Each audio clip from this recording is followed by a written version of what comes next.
mengatakan saudara yang masih jomblo, kalau memilih istri jangan sembarangan. Jangan asal comot ketemu di mikrolet kemudian 3 hari kemudian masuk minta, saudara. Cari wanita yang bisa menyertai Anda menggapai rencana Tuhan dalam hidupmu. Kalau tidak, Anda akan mengakhiri hidupmu dengan penyesalan. Ya kan? Saudara menyesal di akhir hidupnya karena apa? Anda tidak bisa menggapai rencana Tuhan gara-gara salah pilih teman. Saya mau mengatakan ini karena saya suka pakai ilustrasi ini.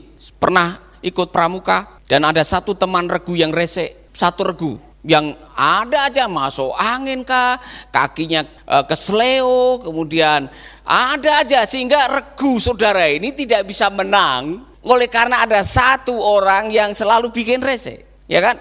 Saudara, saya mengatakan tadi, siapa yang menemani hidup Anda akan menentukan pencapaian hidup Anda. Salah pilih teman hidup, bisa-bisa Anda tidak bisa mengakhiri hidup dengan hidup. Berapa banyak orang yang menyesal di akhir kehidupannya mengatakan, saya menyesal menikah dengan dia. Itulah golongannya Bang Thoyib. Saya rasa Bang Thoyib nanti akan menyesal di ujung kehidupannya. Saudara, saya mau mengingatkan kepada kita semuanya, bagi Anda semua yang sudah meyakini bahwa wanita yang Tuhan berikan dalam hidupmu adalah seorang penolong dari Tuhan, perlakukanlah dia sebagaimana Kristus memperlakukan gerejanya, kata kitab suci. Apa yang harus Anda lakukan ialah cultivate. Apa itu?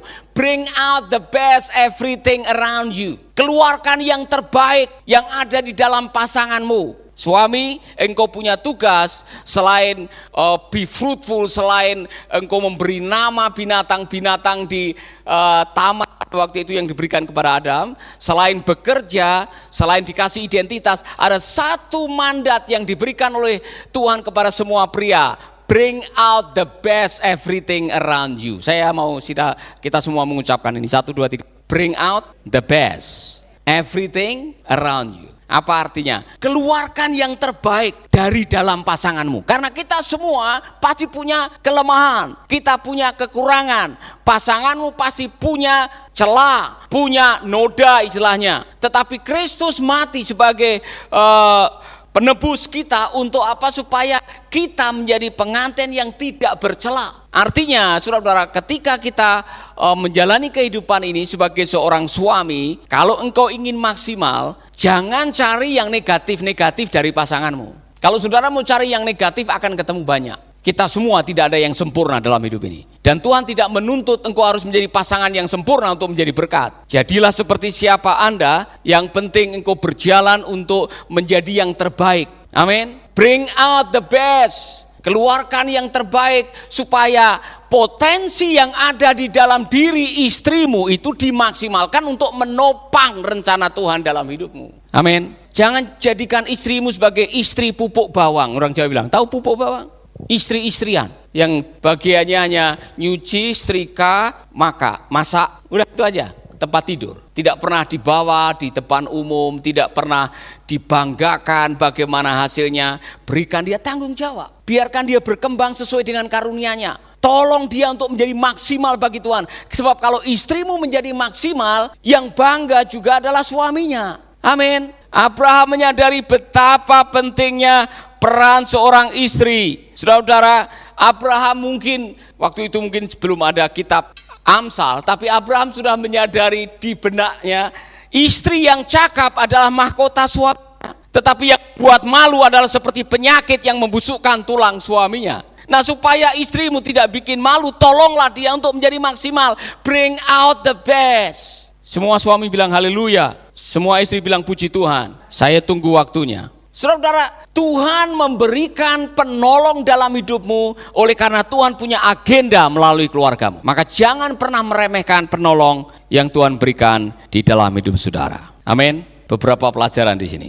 Kalau saudara ingin dihargai, kalau saudara ingin diperlakukan dengan istimewa oleh pasanganmu, lakukanlah sesuatu yang mendatangkan atau hargailah pasanganmu. Jadi hukum tabur tuai, ya kan? Kalau mau dihargai, hargailah orang itu. Kalau mau diperlakukan baik, perlakukan baik orang itu. Sama dalam hal ini, saudara-saudara. Abraham memperlakukan istrinya dengan luar biasa. Itu terbukti ketika Abraham melakukan ini. Sesudah itu Abraham menguburkan Sarah istrinya di dalam gua ladang Makpela itu di sebelah timur Mamre, yaitu Hebron, tanah Kanaan. Demikianlah dari pihak Bani Het, ladang dengan gua yang ada di sana diserahkan kepada Abraham menjadi kuburan miliknya. Kalau saudara membaca kisahnya, Abraham tidak mau dikasih.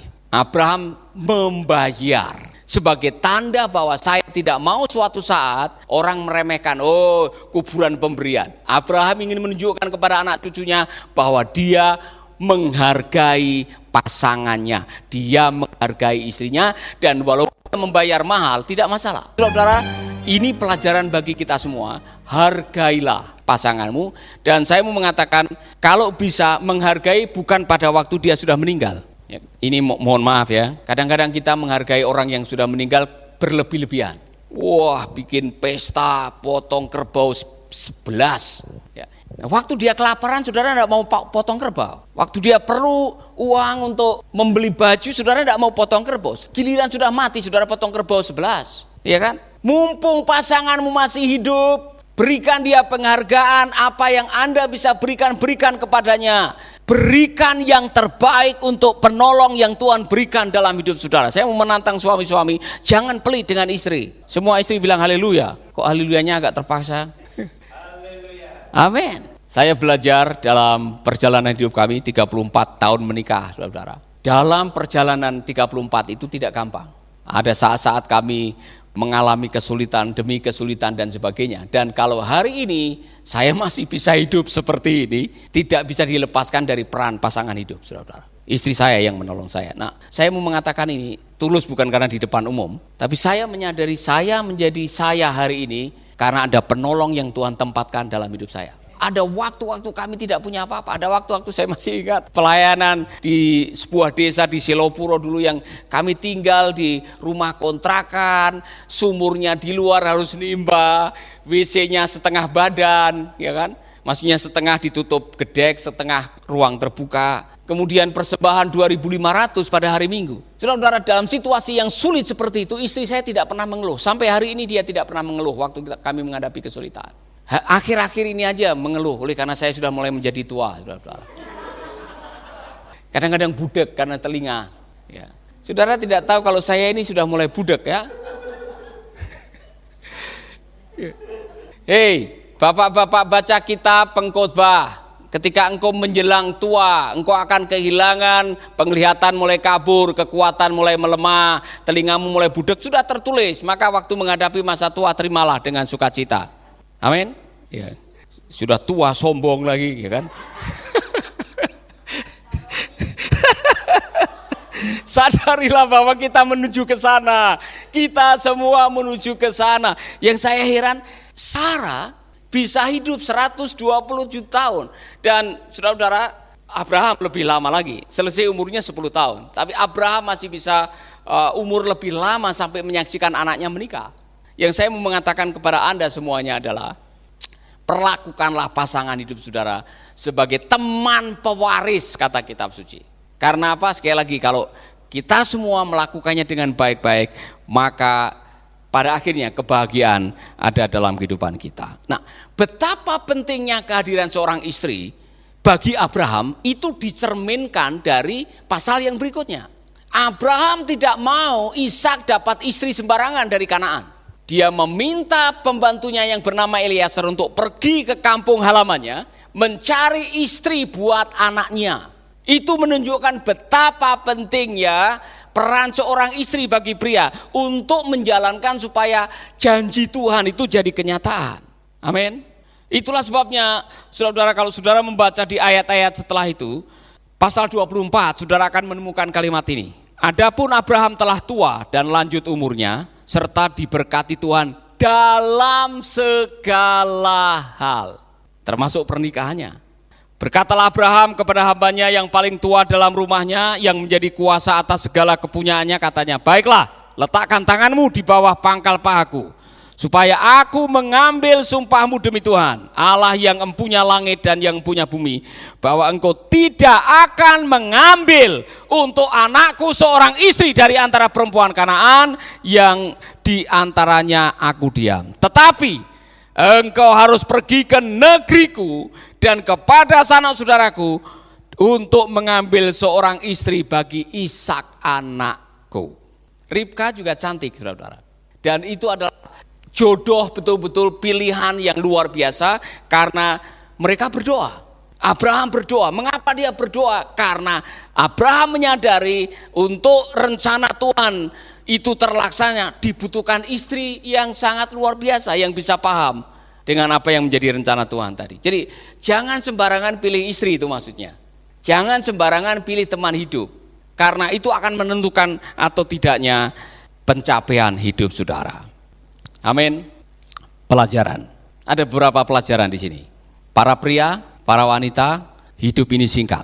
Suatu saat kita akan menghadap pencipta kita. Saya berdoa pada waktu kita mengakhiri hidup kita mengakhiri dengan nama kita tercatat dalam kitab kehidupan. Mungkin tidak tercatat seperti Sarah di dalam kitab suci, tetapi kita mewarisi atau mengakhiri dengan legacy, itu yang saya katakan. Jadi mengakhiri dengan baik. Sarah mengakhiri dengan baik. Itu sebabnya namanya dituliskan di sini. Sahabat, Anda baru saja mendengarkan program Making Life Better. Hubungi kami di 0811 3901 144 atau 0811 3901 140. Mari dukung pelayanan Making Life Better melalui rekening BCA 66 900 30525. Sekali lagi 66 900 30525 atas nama Paulus Wiratno. Terima kasih, Tuhan Yesus memberkati. Making life better.